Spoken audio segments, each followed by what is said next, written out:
always forget. Welcome to the video, everybody. I know. Who is that? Who are you? Where's Faye? My face is taking a break. It's recuperating. I still got my contacts in because I'm getting used to them because they're not soft lenses. But yeah, I'm taking a break, so you're gonna have to leave your hate comments down below. Today I wanted to talk about something slightly more serious because even though a lot of my content in the last 20 days has not been related to religion or Islam or anything in that vein, there's been maybe one or two videos, one specifically about what preachers are saying, which I thought was an important video to make. I still get the daily comment of, "You're Islamophobic." Now, I wanted to address it now that I have an indefinite amount of time, because I do think it's important to talk about. I think that there are certain things that are constantly brought to an ex-Muslim like myself, a skeptic who left Islam like myself, that is just constantly an accusation. We're constantly told, you're a bad person for giving a platform to people who are bigoted and people who are anti-Muslim and Islamophobic, and you demonize Muslims. And I just want to say that in almost, I think actually all of my videos where I talk about Islam, my experience with Islam, I make it very, very, very clear that I do not give one flying rat's ass what you choose to believe. I believe that as human beings, we all have our own personal delusions, and that is fine. That is absolutely fine. I have my own personal delusions. Many people around the world, arguably everyone around the world, has their own personal delusions because it keeps them warm at night. We have an existential fear of dying and shuffling off this awful mortal coil, and sometimes we just need the fluffy bunnies of thoughts to keep us warm at night, and there is nothing wrong with that. I have no problem with someone being a Muslim, being religious, being any kind of person, except for dino deniers. Those are the only people that I will not endorse. I do not have a problem what you believe in, as long as you are causing no harm to anyone else. I have no problem what your inner thoughts are in the sphere of your home, in the sphere of your mind, and in the sphere of your own actions that do not harm others. I do not care. I constantly and frequently tell the same story, which I will be inserting now, that my mother was a devout Muslim. My mother died of cancer. And even though I do think that Islam hindered a lot of the things that she could have done in the last 6 months of her life when she knew she was going to pass away, I would never dream of taking that away from her because it provided a lot of comfort for her. The notion that she would see her deceased father again, the notion that, you know, God would take care of her and this was all a test, like all of that comforted her. And I would never dream in a million years of taking that away from my mother, let alone from anyone else. It is the thing that keeps you warm, that is fine. However, that is not to say that I like religion or I like Islam. I enjoy religion. I think that it's really, really interesting. But we can't deny that there's a lot of problems with religion. A lot of people will say, stop demonizing Islam. If I'm being completely frank, anyone who read the authentic scriptures of Islam would know that there is nothing that I can do to demonize Islam, because Islam demonizes itself very, very clearly.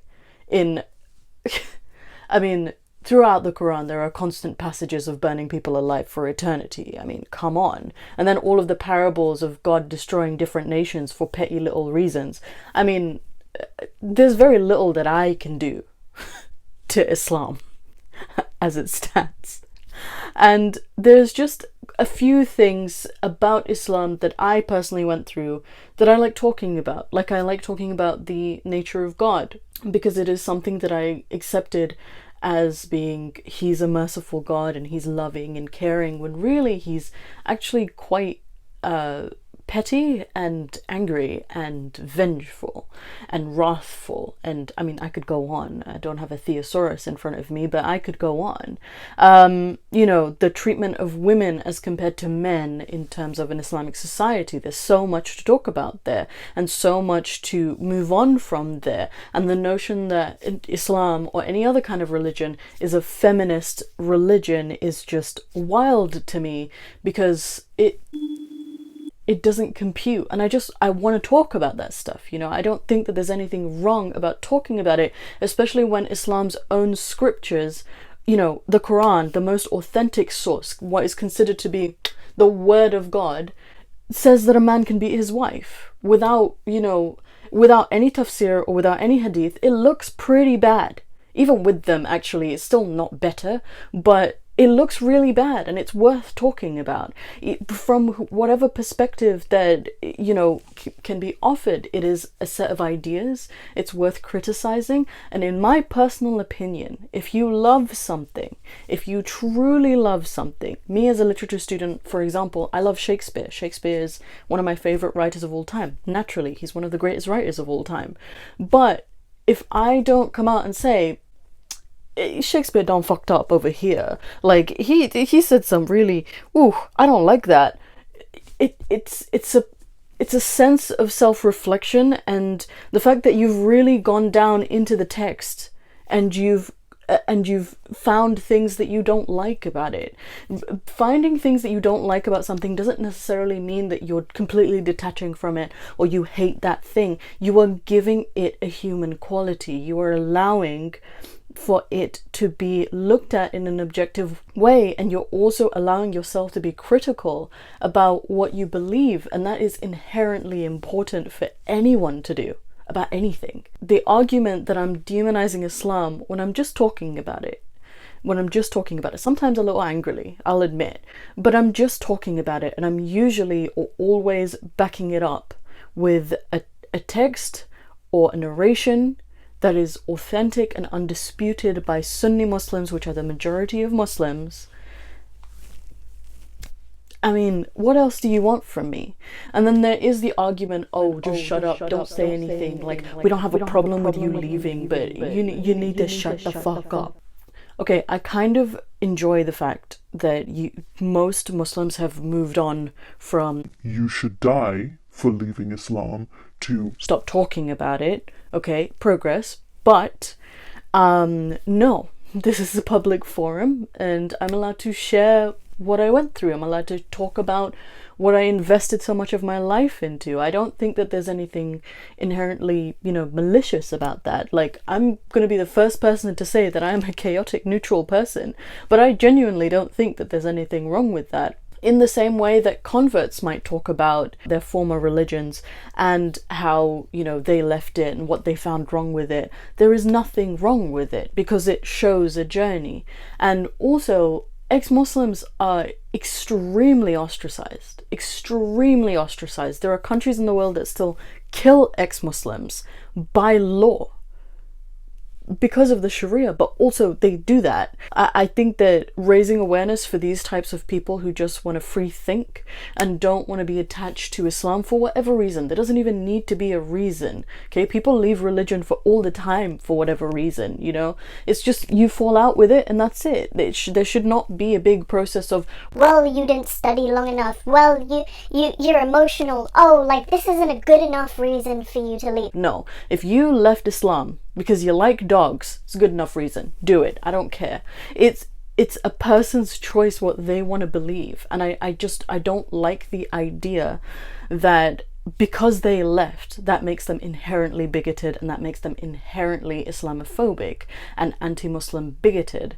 As someone who has stated on numerous occasions, to my own detriment from my own audience, that I still consider the Muslim community to be my community, it is really disappointing that I'm constantly called a bigot.